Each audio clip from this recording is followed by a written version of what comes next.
নমস্কার। আপনারা দেখছেন সলিল বাগচির রচনা, তার নিজের কণ্ঠে পাঠ। এখন আমি যে কবিতাখানি পাঠ করে শোনাচ্ছি তার নাম সরু চাল। আপনারা শুনুন, দেখুন। কবিতা সরু চাল। বাবা, তুমি উঠে বসো, তোমার মাথাটা ধুইয়ে দিই।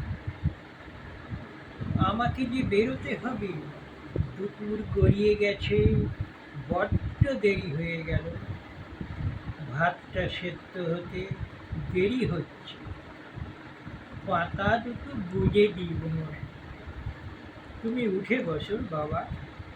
জানো বাবা, ওই দত্ত বাড়ি, যেখানে আমি রোজ কাজে যাই, ওরা খুব সরু চাল খায়।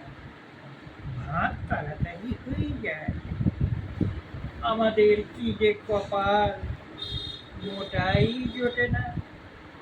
তুমি কষ্ট পেও না বাবা, একদিন ঠিক হবে, আমরাও খাবো সরু চাল। নমস্কার।